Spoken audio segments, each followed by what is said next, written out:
Gloire à Dieu, que le nom de Dieu soit béni et glorifié. J'ai mis quelques références au sujet de ces dieux étrangers qui sont dans ce monde, et combien que quand nous examinons la Bible et qu'on examine les Écritures, nous avons que très très bien que toutes les Écritures, la majorité, ont été touchées et retranchées. J'ai mis des dizaines de versets et des dizaines de vidéos à ce sujet. C'est vrai, c'est un peu choquant pour certains qui voient cela, mais c'est une réalité qui a été cachée et que nous savons très très bien que dans les derniers temps, il faut que cette vérité puisse être annoncée, que le mensonge puisse disparaître et que cette plume mensongère qui essaye de nous séduire et de nous éloigner de ce véritable Dieu qui est unique, parce que nous savons très très bien, il ne peut pas avoir des dieux en forme humaine, car il est écrit dans l'Ancien Testament comme dans le Nouveau Testament, et surtout dans les véritables Écritures, parce qu'ils font sonder surtout la Bible, parce que la Bible elle a beaucoup de contradictions, et je n'en ai encore plein à vous rapporter à ce sujet. Alors c'est pour cela que quand j'ai mis au sujet de l'histoire d'Enoch, parce que Enoch était un homme de Dieu qui a été pris avant la mort, parce qu'il n'a pas passé par la mort, Dieu l'a enlevé, comme on voit aussi dans le Nouveau Testament quand Christ fut enlevé. Toute l'histoire d'Enoch est un peu comme l'histoire du Christ. Et c'est pour cela que ce livre a été retiré. Et il n'y a pas seulement le livre d'Enoch qui a été retiré, mais il y a eu des dizaines et des centaines de livres qui ont été tirés pour enfin que l'homme ne puisse pas les méditer ou les mettre en pratique. Et c'est pour cela que l'Église catholique a formé le canon pour enfin que les 77 livres catholiques soient scellés, qu'enfin que l'homme ne puisse y toucher. Mais malheureusement, quand nous examinons tous ces écritures, tous ces versets de la Bible, on voit qu'il y a beaucoup de contradictions et beaucoup d'erreurs. Malheureusement, pour certains, ils vont pas y croire, mais j'ai mis des vidéos pour cela et j'ai encore plein d'autres encore à donner. Et en plus, il est important justement de chercher le véritable Dieu, le Dieu unique, celui qui est au-dessus de toutes choses. C'est lui qui nous donne la vie éternelle. Aucun homme peut nous donner la vie éternelle, ni le sang d'un homme peut nous donner la vie éternelle. Celui qui nous donne la vie éternelle, c'est notre Dieu, celui que nous mettons notre confiance, et c'est lui qui peut nous bénir et nous donner la vie par son esprit véritable, parce qu'il y a trop d'esprits mauvais qui essayent de séduire le plus grand nombre dans le monde, et nous savons très très bien que le véritable Christ, quand il a prononcé les paroles, il connaissait bien Enoch, parce que quand on voit à travers de sa bouche, quand il parle, il prononce même des versets du livre d'Enoch. C'est pour cela que il est important justement de lire aussi ce livre d'Enoch, qui parle d'une apocalypse, il parle d'une révélation, et il parle d'un jugement dernier. Tout ce qui est on voit dans l'Apocalypse, il en parle, mais Enoch, il l'a déjà inscrit, il l'a déjà publié, il l'a déjà annoncé avant que les hommes puissent en parler. C'est pour cela qu'on voit que dans la Bible, il y a des contradictions, comme je mets assez souvent à travers de mes vidéos. Par exemple, comme je vous donne un exemple, quand on dit que le Christ a dit, selon la loi, tu aimeras ton Seigneur, ton Dieu, et tu aimeras ton prochain comme toi-même. Et il y a un autre verset dit, celui qui aime son père et sa mère plus que moi n'est pas digne de moi. Vous voyez que il y a une contradiction, parce que dans la loi, il nous dit qu'il faut honorer ton père et ta mère, et il y a un autre verset qui dit qu'il ne faut pas honorer ton père et ta mère.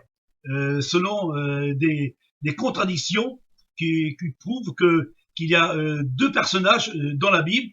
On dirait qu'il y a un Jésus qui parle, le faux Jésus qui parle, et le véritable Christ qui parle aussi dans le Nouveau Testament. C'est pour cela qu'il faut ouvrir nos oreilles, demander à Dieu de l'intelligence et de la connaissance, surtout pour rechercher le sens réel de cette vérité. Parce que c'est la vérité de Dieu qui peut nous rendre libres pour enfin de rentrer dans cette plénitude du Saint-Esprit véritable de Dieu. Parce qu'il y a des mauvais esprits qui essayent de séduire. On voit que beaucoup de prédicateurs ou de pasteurs ou de curés, quel que soit celui qui prêche, j'appelle ça les prêcheurs, c'est vrai qu'ils ont une grande connaissance, ils ont une connaissance dans leur livre, mais ils n'ont pas la connaissance de Dieu. C'est pour cela qu'il faut comprendre le sens réel de cette vérité.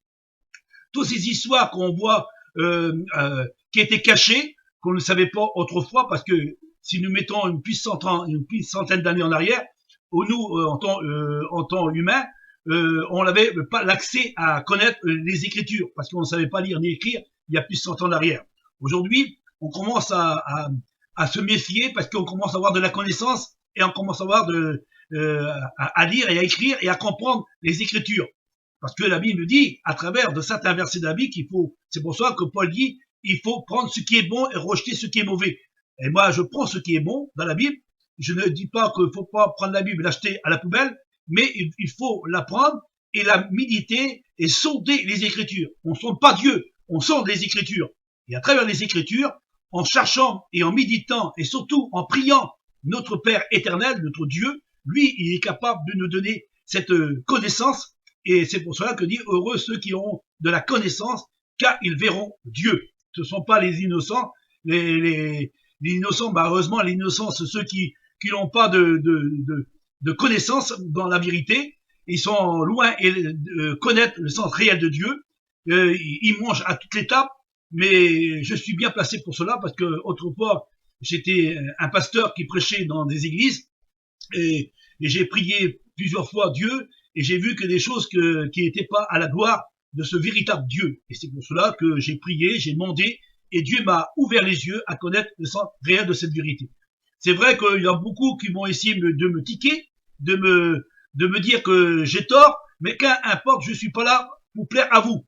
Je cherche à plaire à mon Dieu et surtout à porter le sens réel de cette vérité, et que cette vérité puisse affranchir les cœurs, afin que les hommes puissent être arrachés de ces ténèbres, qu'ils puissent pénétrer dans cette lumière de Dieu, parce qu'il est temps, surtout, il est temps de nous réveiller, parce que maintenant, Dieu dira dans les derniers temps, je répondrai mon esprit, et tout genou fléchira devant lui. C'est pas parce qu'on va recevoir l'esprit de Dieu qu'on sera sauvé, mais Dieu nous donnera son esprit pour nous faire comprendre la véritable vérité, elle se trouve ici. Et le royaume de Dieu n'est pas là pour frapper les regards. On pourra dire le royaume de Dieu ici ou le royaume de Dieu. Le royaume de Dieu se trouve en nous.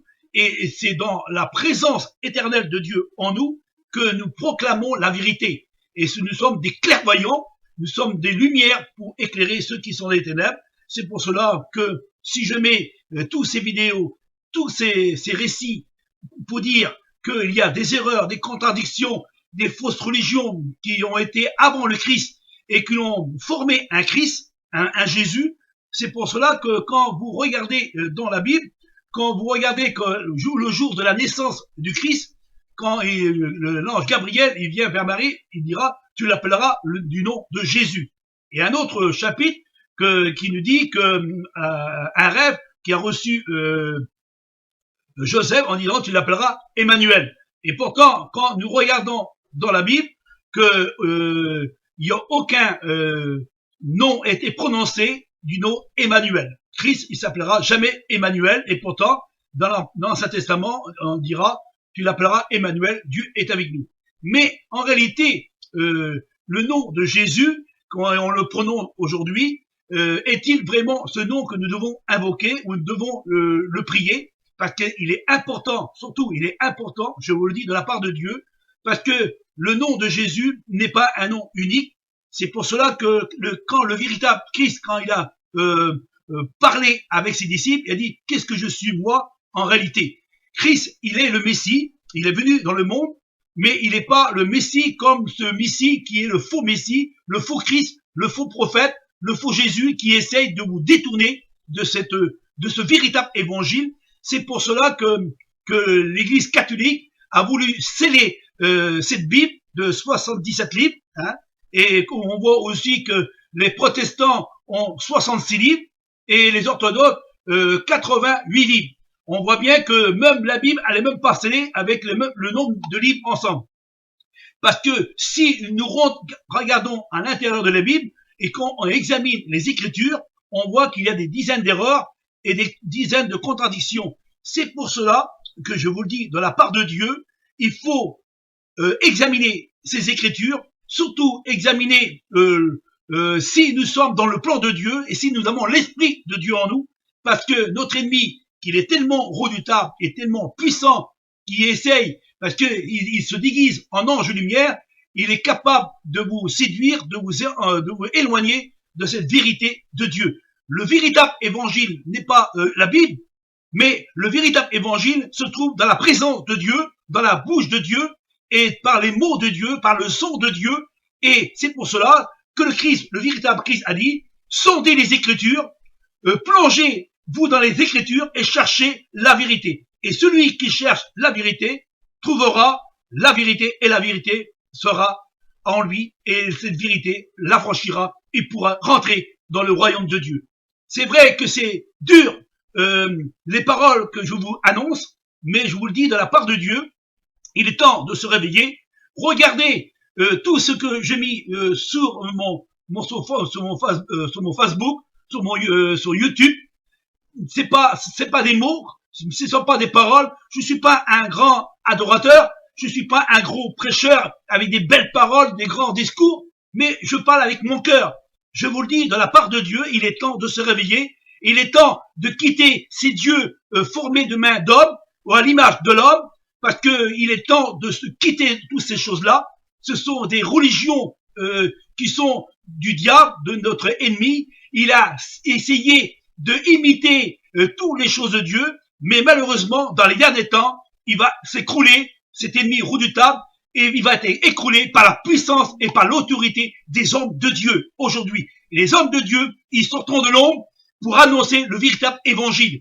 Malheureusement, vous n'avez pas écouté ce qu'on vous dit, mais je vous le dis de la part de Dieu, il est vraiment temps de examiner vos Écritures et regarder dans vos assemblées ce qui se passe aujourd'hui. Rien ne va plus dans les religions. Les religions, ils sont dévoilées, ils seront dévoilés dans les derniers temps, et Dieu nous fera connaître le sens réel de cette vérité. Il y a de la tromperie, il y a du mensonge, il y a la plume mensongère, il a tordu les Écritures, il a éloigné les choses de Dieu pour enfin faire un évangile à sa dimension, pour enfin que l'homme puisse suivre un évangile. Oh, il parle des belles paroles, mais ce ne sont pas les belles paroles qui comptent, ce sont les actes, les actions, la vérité. Et la vérité, elle nous affranchit. Et quelle vérité était écrite dans la main de l'homme? La vérité, c'est l'Esprit de Dieu dans notre cœur. C'est lui qui nous convainc de justice, de jugement et de péché. Je vous le dis de la part du Seigneur, de notre Dieu, le seul unique sauveur. Il n'y a pas d'autre sauveur que l'Éternel, le Dieu, le Tout-Puissant, notre Père. C'est lui qui sauve. Il n'y a pas d'autre personne qui peut sauver. Il est capable de nous sauver. Il n'a pas besoin de sacrifices ou des choses semblables à de ce monde pour sauver quelqu'un. Dieu est capable de transformer une personne, de la passer de ténèbres à la lumière, du péché à la sainteté, d'un corps incorruptible, il peut le faire un corps corruptible, il peut faire un corps incorruptible. Il est semblable de prendre l'homme et de le transformer en ange et pour le faire rentrer dans son royaume éternel. Il n'a besoin de personne, il est le Dieu unique, il n'y a pas d'autre Dieu que lui seul. C'est pour cela que la Bible, non pas dans l'Ancien Testament, c'est pour cela que toutes ces religions ont voulu former des fils de Dieu pour essayer, pour en faire que l'homme puisse adorer des fils de Dieu. Mais nous savons très très bien, ce ne sont pas les fils de Dieu qui nous sauvent, mais c'est notre Dieu, le seul, l'unique, et c'est pour ça que la Bible nous dit que malheur à celui qui se confie dans des hommes ou dans des fils de l'homme ou dans des fils de Dieu, mais malheur à celui-là, mais heureux celui qui se confie à le Dieu unique et notre Père éternel, lui seul qui peut nous donner la vie éternelle. Que Dieu vous bénisse.